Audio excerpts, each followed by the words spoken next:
Zahra Zafina binti Abdullah, wartawan cilik dari TV Pusuan, ingin berbual dengan cikgu. Cikgu, mengapakah membaca itu sangat penting untuk murid sekolah rendah? Membaca sangat penting pada murid sekolah rendah kerana membaca jabatan ilmu. Satu lagi, kalau kita lihat kepada ayat yang pertama diturunkan Al-Quran ialah Iqra, maka membaca itu merupakan satu perkara yang sangat penting kepada semua manusia, terutama pelajar-pelajar sekolah.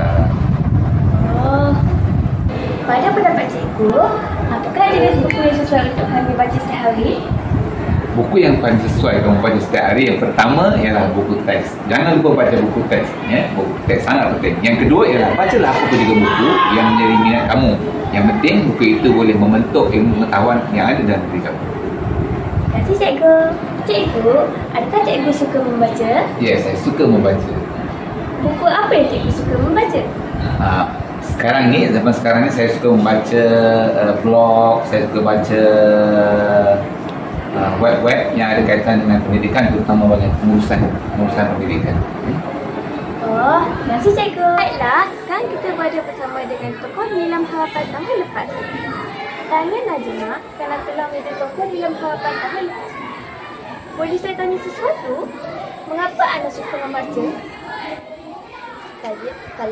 Kalau awak nak tahu, saya suka membaca sejak kecil lagi. Kalau nak tahu lebih lanjut, membaca dapat menambahkan ilmu yang bermanfaat. Oh, begitu. Terima kasih. Assalamualaikum. Saya Siti Rata Aini Najma binti Abdul Ghaffar, wartawan cilik TV Pusuan, ingin temu bual dengan Madam Lina. Madam, masa dulu, buku apa yang Madam suka? Oh, waktu saya kecil, saya sukakan satu buku yang berunsur penyiasatan. Jadi saya akan baca buku tentang Enid Blyton. Oh, menarik tajuk tu.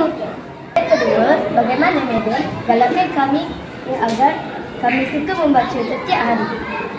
Okey, baiklah Najma. Sebenarnya ada beberapa cara. Okey, pertama, untuk menggalakkan murid membaca, pertama kita perlu ada budaya membaca bukan di sekolah saja, tetapi juga di rumah Najma. Jadi, kita kena ada minat untuk belajar atau membaca buku di rumah. Yang kedua, mungkin kita boleh membina satu sudut membaca di rumah. Jadi, kita cantikkan satu sudut tersebut. Jadi, ini secara tidak langsung akan menimbulkan minat kita untuk membaca buku di rumah. Terima kasih Madam.